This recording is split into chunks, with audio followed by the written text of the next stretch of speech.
Coucou les amis, aujourd'hui je vous retrouve pour vous faire une vidéo de présentation de jeux et notamment d'un tarot. Alors c'est un tarot que j'ai acheté vraiment, je sais pas, j'étais attirée vers lui sur Amazon et je l'avais dans mon panier, il était à 32-33 €. Puis un jour je vois qu'il est passé à 26 €. Et du coup, je me suis dit, bon, allez, je vais foncer, je vais l'acheter. J'ai regardé bien sûr des reviews parce que je n'achète jamais de jeux sans avoir vu au moins une review, en tout cas s'il y en a une. Bah, souvent, il y en a au moins une en anglais, hein, même s'il n'y en a pas en français. Donc ça, c'est le cas pour ce jeu, en fait. Quand je l'ai acheté, il n'y avait pas de review en français. Mais depuis, j'ai vu deux youtubeuses qui ont présenté ce jeu. Et comme moi, elles sont vraiment tombées dessus par hasard et elles ont vraiment craqué. Alors, donc déjà, ce jeu s'appelle le Witch's Wisdom Tarot. Donc ça veut dire le tarot de la sagesse des sorcières. Donc bien sûr, il va être voilà, orienté paganisme, voilà, tout ce qui est celtique, tout ce qui est magie. Donc le créateur, c'est Phyllis Queroth et les illustrations de Daniel Barlow. Alors déjà, quand j'ai ouvert ce jeu, vous allez voir que j'ai été très surprise parce que quand on l'ouvre, et bien déjà, on a cette magnifique illustration pour 26 €. Hein. Enfin, je ne suis pas habituée chez les anglo-saxons à avoir des jeux d'aussi bonne qualité pour ce prix-là. Et même en France, de toute façon, Arcana Sacra, Alliance Magique qui font ce genre de coffret, les font beaucoup plus cher. Donc ici, on a le guidebook, bien sûr, qui est en anglais, hein, mais bon, on a une page par carte, donc ça va, c'est quand même assez rapide à déchiffrer. Avec Google Traduction, maintenant, ça va vite. Mais c'est surtout que le livre, en fait, ici, vous voyez, il est dur, il est cartonné. Et ça, c'est quand même assez rare. Et il y a une texture un peu textile. Ça fait un peu textile, en fait. Et j'ai trouvé ça vraiment très très bonne qualité. Hein. Franchement, c'est rare quand on retrouve des livres d'aussi bonne qualité. Alors par contre, tout est en noir et blanc. Mais bon. Par contre, regardez ici. Donc on a ici l'intérieur de la boîte. Ici, tout est doré. Et le jeu est dans un pochon en lin. Donc magnifique pochon en lin. Avec ici une genre de rose des vents, je pense, avec le trèfle à 4 feuilles. Et puis, ici, on a le cordon, vous voyez, c'est de la corde, en fait, donc ça fait très, très naturel. Vraiment, on est vraiment en lien avec la nature, ça, c'est clair et net. Et puis, nous avons les cartes. L'illustration des cartes, les illustrations sont juste magnifique. C'est vraiment, vraiment une grosse surprise et un gros coup de cœur. C'est pour ça que je vous présente ce jeu. J'ai dû attendre longtemps avant de vous le présenter parce que malheureusement, je n'ai pas eu beaucoup de temps ces derniers jours, ces dernières semaines. Donc, je l'ai gardé pour moi. Alors, il faut quand même que je vous dise qu'il y a beaucoup de modifications par rapport au Rider-Waite classique. Les cartes changent beaucoup, mais j'ai décidé de toute façon de l'utiliser en intuition et plutôt comme un oracle que comme un tarot. Mais de toute façon, maintenant, j'utilise de plus en plus mes tarots, de toute façon, à l'intuition. Je regarde les illustrations et j'ai constaté, en tenant un journal, que les cartes me parlaient davantage avec mon intuition. Donc, je pratique le tarot intuitif, c'est-à-dire que je me base pas uniquement sur la signification de la carte, telle qu'on peut l'apprendre dans les bouquins, mais je me laisse emporter par les illustrations et je vois un petit peu ce qu'elles peuvent me dire en fait, hein, symboliquement. Et après, bien sûr, quand je compare avec la fin de la journée, par exemple, je tire une carte en début de journée, je vois en fin de journée ce qu'elle a voulu me dire. Et franchement, quand on pratique comme ça, c'est extrêmement concluant et bien sûr, c'est divinatoire principalement. Hein. Bien sûr, après, bon, on peut faire aussi tout un travail de développement personnel avec. Donc ici, vous voyez l'as oui, l'as de l'air. Non, comment on dit? L'as des épées, voilà. Donc, en fait, les épées, c'est l'air, en fait. Et ici, on a une harpe, donc fabriquée avec des os. Et donc là, tout de suite, moi, ça me fait penser aux ancêtres. Et en fait, ici, on a les fils aussi. Et ces fils sont faits grâce à une araignée. Vous voyez, c'est une araignée qui tisse cette toile. Et donc, ça me fait penser aux ancêtres, à tout ce qui est familial, l'arbre généalogique, par exemple. Tous les messages que peuvent nous envoyer nos guides. Et ici, en plus, on a la petite étoile, on a toutes les étoiles qui sont ici également. Tous les messages envoyés par nos guides ou par l'univers ou par nos ancêtres, hein, tout simplement. Ensuite, ici, on a cette carte avec le hérisson qui est juste magnifique. Donc, c'est le 2 d'épée. Hein, donc, voilà, bien surveiller quand même ses arrières. On a ici les courbeaux qui veillent. On a l'arbre qui est, vous voyez, partagé en deux. Et d'ailleurs, ça me fait penser, moi, à des poumons. On a le pissenlit, c'est le vœu. Le pissenlit, très important en magie. Beaucoup de, voilà, de choses en rapport avec le pissenlit. Donc, c'est la nature, mais en même temps, voilà, il ne faut pas être trop aveugle et il faut bien surveiller ses arrières quand même. Ici, on a le 3 d'épée. Donc là, vous voyez, on a ici une tornade. Donc, on peut imaginer que ces oiseaux-là, c'est une famille et ils sont obligés de quitter leur nid à cause de cette tornade. Voilà, sinon, ils risquaient de mourir. Donc, c'est ça, c'est l'éloignement, c'est la rupture avec ce que l'on connaît. Ça peut être le déménagement, ça peut être beaucoup de choses, le départ.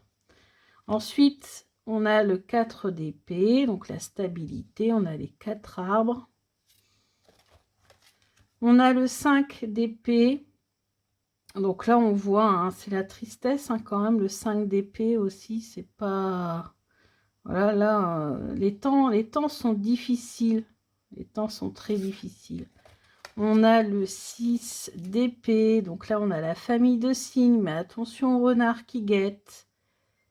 Bah oui, parce que le renard aussi, de plus en plus, est considéré comme un animal positif. Alors oui, hein, il est observateur, il est rusé, intelligent, mais voilà, il faut se remettre aussi dans le contexte de l'époque, quand on vivait à la campagne, et la plupart des personnes étaient quand même paysans à l'époque, hein, je vous parle de l'époque lointaine, et le renard, voilà, c'est celui qui, en cachette, pouvait attaquer le poulailler et détruire toutes les poules, tuer toutes les poules. Et donc, le paysan se retrouvait sans rien. Les poules étaient extrêmement importantes pour les paysans de l'époque, hein, les œufs, etc., pour faire beaucoup de choses. Ben là, c'est pareil, vous voyez, il faut faire très attention, il faut guetter autour de soi, parce que, voilà, il y a un danger qui guette ici pour cette famille de cygnes. Ensuite, on a le 7 d'épée, représenté ici par des plumes. Le 8 d'épée, on a cet aigle. Donc là, on nous dit de voir plus haut, de prendre de la hauteur. Le 9 d'épée, donc le travail acharné des abeilles. Le 10 d'épée, voilà, donc là, on a le vol de ces oiseaux. Ensuite, le page, le valet d'épée. Le cavalier, qui est une sorcière d'épée. Ensuite, ici, on a la reine d'épée, c'est un homme. Et on a le roi d'épée, qui est représenté par une déesse. Vous voyez, hein, les codes changent. Ensuite, on a le feu, représenté par ce magnifique chaudron avec le symbole de l'infini et le dragon. Donc, vraiment magnifique. Le feu qui représente le travail, qui représente la passion, ouais, qui représente beaucoup de choses. Le 2 de bâton, donc on observe, chacun observe de son côté. Ça forme un peu, hein, le symbole d'Hermès. Le 3 de bâton, 3 de feu. Le 4, donc là on a la famille une petite famille de renards. Donc éloigné de la maison, hein, parce que oui, forcément, il était chassé, hein. On n'aimait pas trop voir rôder un renard autour de chez soi. Donc là, pour le bonheur de ces petits renardeaux, elle est éloignée, elle s'éloignait de la maison. Le 5 de bâton. Le 6 de bâton avec ici les libellules qui forment un cœur. Magnifique. Le 7 de bâton représenté par ce lion et ses roses. Donc bien sûr c'est très orienté, c'est vraiment avec des animaux hein, principalement. Le 8 de bâton, le 9 de bâton, donc là c'est l'abondance, on a plein de fruits. Le 10 de bâton, le valet, le cavalier,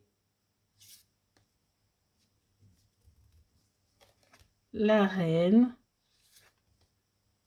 et le roi ou la déesse. Ensuite, on a l'as de coupe, on a ici la grenouille, magnifique.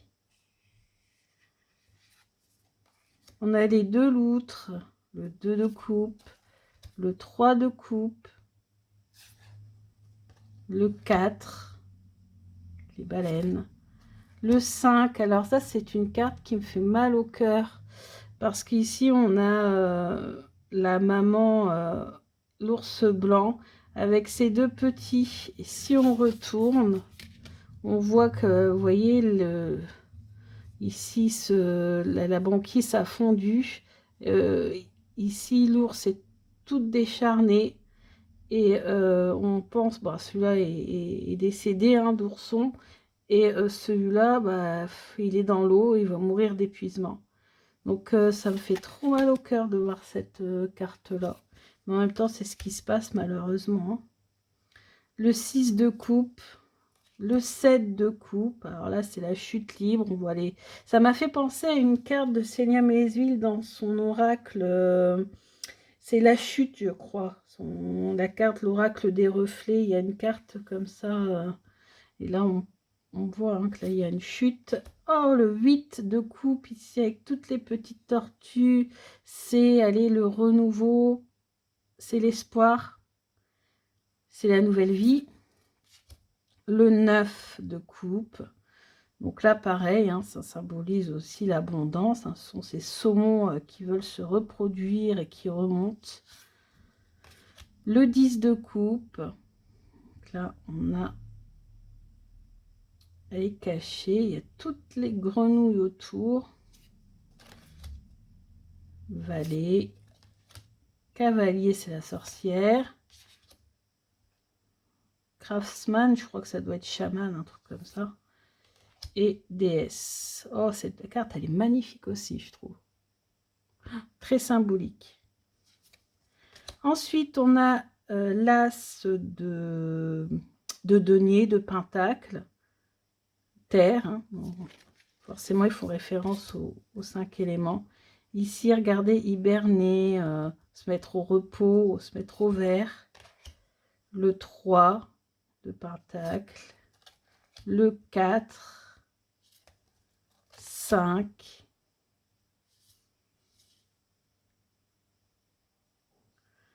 Ouais. Elle est triste aussi, celle-ci. Le 6. 7. 8.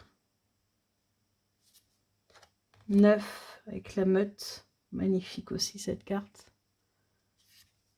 Le 10 avec les champignons et les racines.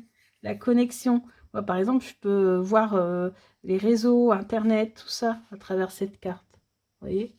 Ne fie pas que aux définitions des cartes que l'on peut avoir dans les livres. Ici, on a le messager de la terre, on a la sorcière de la terre. Ah, ici, on dirait un homme vert, regardez. On dirait dans le retour de la momie, il y a des petits bonhommes comme ça dans la forêt. Ah, celle-ci, elle est magnifique. La déesse de la terre, Elle fait le lien entre la terre et le ciel. Déesse nourricière, déesse sacrée chez les hindous. On a ici, c'est elle qui irrigue la terre, vous voyez, la sécheresse, etc. Et en fait, elle nourrit la terre. Elle nourrit les hommes, elle nourrit la nature. Là, ici, on a la fertilité, ici, on a la stérilité. Vraiment très, très belle. Et là, on a les arcanes majeurs. On a commencé par les arcanes mineurs, et là, on va voir les arcanes majeurs. Donc, on a le monde. Alors, le monde, c'est le fou. Alors, tout est renommé. Hein. On a l'initiation, le soleil. Vous voyez, le soleil en 3. Hein. D'habitude, c'est pas la carte 3. La lune, magnifique. L'étoile. Alors, celle-là, j'adore la carte de l'étoile. Par contre, cette carte-là, elle me fait un peu flipper. Le labyrinthe. L'ancêtre ou les ancêtres. Renaissance. L'offrande. Donc ça parle beaucoup des ancêtres. Hein. Là, dans les arcanes majeures, vraiment on le sent. Hein. L'équilibre, la justice. C'est la plus belle carte de la roue de fortune de tous les tarots que je possède. C'est en fait la roue de l'année avec les différentes fêtes celtes, païennes, comme vous dites comme vous voulez. Le chaman. La force. Et là, ici, la force, on n'a pas que un lion. On a un caribou. On a tous les animaux qui sont représentés. C'est top, j'adore. L'ours blanc. L'aventure. L'amour. Et là, l'amour avec le renard.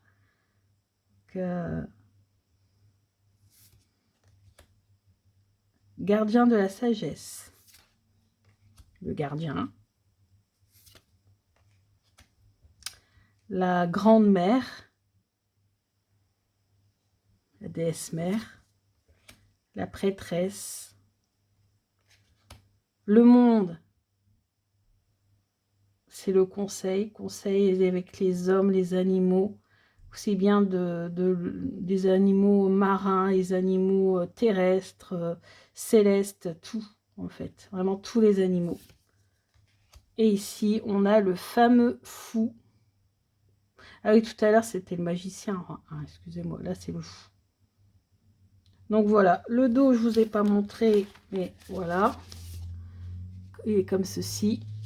Par contre, ici, j'ai des petits défauts, mais bon, je ne l'ai pas rendu, je l'ai gardé comme tel. Et tranche neutre.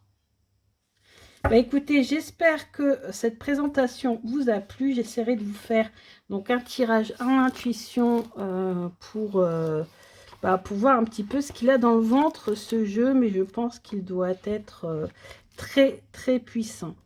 Bon, je vous laisse, je vous dis à bientôt pour de nouvelles aventures. Bisous, bisous!